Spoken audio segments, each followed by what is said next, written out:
నేత శ్రీనివాస్ గారు కూడా ఆల్రెడీ మనతో పాటు శ్రీనివాస్ గారు ఇవాళ అసెంబ్లీ సాక్షిగా జరిగినటువంటి ఘటనని అసెంబ్లీలో జరిగినటువంటి దీన్ని ఎలా చూస్తున్నారు మీ బీజేపీ పార్టీ ఎలా చూస్తుంది అసలు ఏంటి అసెంబ్లీ సాక్షిగా అన్ని రకాల పార్టీలు కలిసి తెలంగాణ సమాజానికి ఏం చెప్పాలనుకుంటున్నారు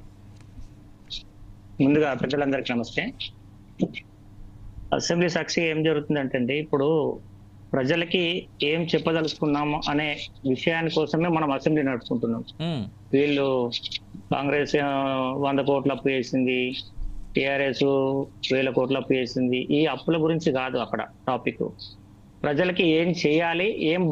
ఏం చేస్తే బాగుపడుతుంది ఇంకా ప్రజానికానికి ఏం చేస్తే ఇంకా ముందుకెళ్తుంది మన తెలంగాణ రాష్ట్రం ఇంకే విధంగా మంచి సంస్కరణలు తెస్తే ఈ ప్రజలకు న్యాయం చేస్తామనే ఆలోచన అక్కడ కనపడట్లేదని నా ఉద్దేశం అండి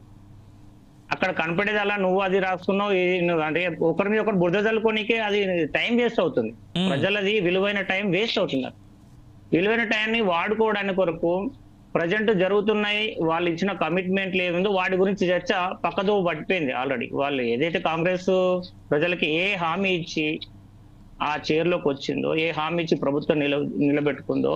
ఆ హామీలు ఎక్కడికి వెళ్ళినాయి దాని గురించి మాట్లాడే అక్కడ క్వశ్చన్ రావట్లేదు వేరే డిబేట్ ఇటు సైడ్కి వెళ్ళిపోతుంది టాపిక్ అంతా సైడ్కి వెళ్ళి టైం వేస్ట్ అవుతుంది అక్కడ కరెక్ట్ చర్చ జరగట్లేదని నేను అనుకుంటున్నాను సార్ రైట్ శ్రీనివాస్ గారు I'll come back to again on this మనతో పాటు మోహన్ గారు కూడా ఉన్నారు కాబట్టి